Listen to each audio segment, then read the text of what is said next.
Hello, everybody. Welcome back to Pacers Daily. I am your host, Hery Acosta. Happy Tuesday, everybody. Hit that like and subscribe button for more content like this. You do know I post Monday through Friday. Let's get on into it. Starting off with Tyrese Halliburton. He's back in the gym. He's shooting free throws. It's looking good, but obviously it doesn't mean he's going to come back anytime soon. But it's just good to see him back playing the sport that he loves and just being able to get those reps in. Now, it's good to kind of stay off that leg and just let it heal, but at the same time, him just keeping that shooting form, just making sure he gets all of that and just making sure that he doesn't really lose any of his ability because, a 12 to 15 month injury could ruin pretty much anything. Doesn't matter who it is, how good they are. One injury could always kind of set someone back a lot. But it's good to see that that's not the case right now. It's good to see him, like I said, getting those reps. And it makes me happy to see him in the gym. It was a scary injury, and obviously one that might hold us back in 2025 and 2026. But it's also one that could see him come back stronger than ever. And so, he's going to be able to just be able to work out that his upper body and just kind of stay in the gym, not really focusing on his legs because he's going to have to rest that. And then getting those actual basketball reps in is going to be very important just for him to be able to, just consistently continue that ability that he has and just be able to not, pretty much not forget how to play the sport of basketball. So that's a good sign there. Now we're going to transition a little bit to the finals. From last season, I was reading up on an article about an interview that Jalen Williams had that he said that they had a game plan against the Pacers. Now, he didn't really specify that it was like too different from from the other teams that they had played, but in training camp, they set a strategy for the season, like most teams do, and they just followed that strategy throughout the whole season. And once they got to the Pacers, it was a little different just because the Pacers run a different style of play than most teams do. With the Pacers, pretty much everyone touches the ball in every possession. Sorry, everyone touches the ball every possession. Obviously, the ball starts out with Ty, but sometimes Nembhard or Siakam will take it down the floor. Sometimes Nesmith will take it down the floor. Pretty much with the Pacers, you got to worry about everyone at every time because at one moment, our center could be lined up at a three-point line and he'll hit that three. Our point guard could be driving in and dunking on somebody. So this is a team that everyone has every sort of skill.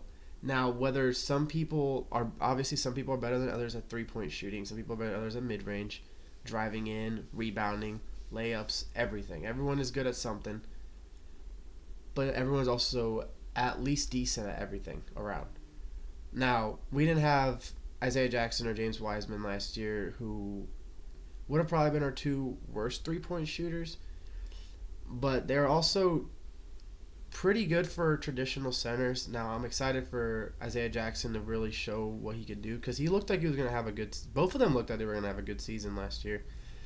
So hopefully they can fill in that hole. Obviously, they're not going to space the floor out as much as someone like Miles Turner did.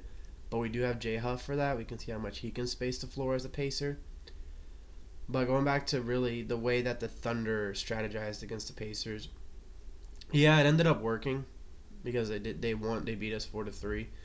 But it was the most difficult 7-game series that the Thunder could have had. I don't think the Knicks would have taken them to 7.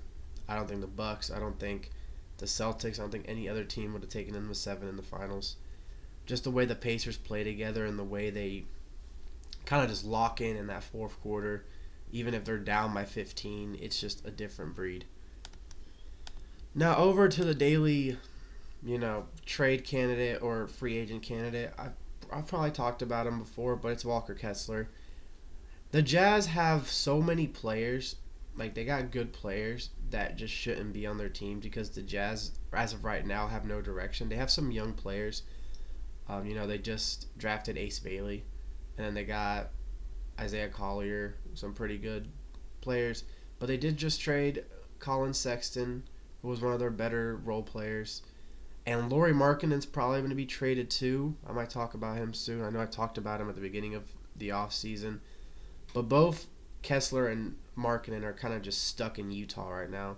A team that is going to probably be tanking again this year just because they don't really have a set dynamic that they want. They have the young players. They have some players with a bright future, but they just haven't been able to really mix that through. So, getting Walker Kessler on this team, probably trading away one of the centers that we have, and then maybe another player and a few picks, and we could get Kessler.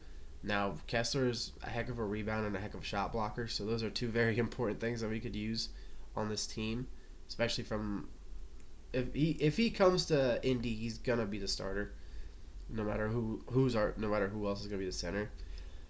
But Kessler's still very young. He's only been in the league a few years. He was, looking back at it, he was probably the most important piece that the Jazz got from the Gobert trade because he was that first round pick that they got. But they've just been not doing good at all. The Jazz have been a struggle bus over the last few years. That's with Kessler and Markkanen and Sexton and Jordan Clarkson all having good seasons. Obviously, Clarkson's efficiency was very low and then kind of fell out of the rotation. But he had his first few seasons in Utah were really good. So we'll see where Kessler ends up. And then just a quick offseason recap for the Pacers. Obviously, it started out with what are the Pacers going to do now that Halliburton's injured. First thing, no one thought was going to be that Turner would just sign with the Bucks right away. That kind of caught everyone off guard. But then Pacers went around and traded for Jay Huff in what was, like I always called a low-risk, high-reward kind of trade. Then they also re-signed Isaiah Jackson and Tony Bradley. And they let go of Enrique Freeman. He's no longer a two-way player on our team. Drafted Taylor Peter, drafted Cam Jones, and then not bringing back Thomas Bryant and James Johnson. So that's the offseason recap for the Pacers. They've done a lot of wild moves, but like smaller wild moves. Just because most of the team is already under contract. But I will say one thing that they didn't do this offseason that I'm very happy about is the fact that they didn't give Benedict Mathurin a crazy amount of money already, which is smart. Let him play out this season and then give him whatever money he deserves. If he plays amazing, wonderful. If he plays horrible, then we could see him in trade rumors all next offseason, all during the middle of the season. But if he plays up to that all-star level, he is going to get a crazy contract, and the Pacers are going to have to figure out if they want to go into luxury tax because we can't just not go into luxury tax anymore. We have a good team. Some players are going to want big money, so the Pacers are going to have to think about that. But as always, I'm your host Hery Acosta. This is Pacers Daily. Boom, baby, and go, Sirs.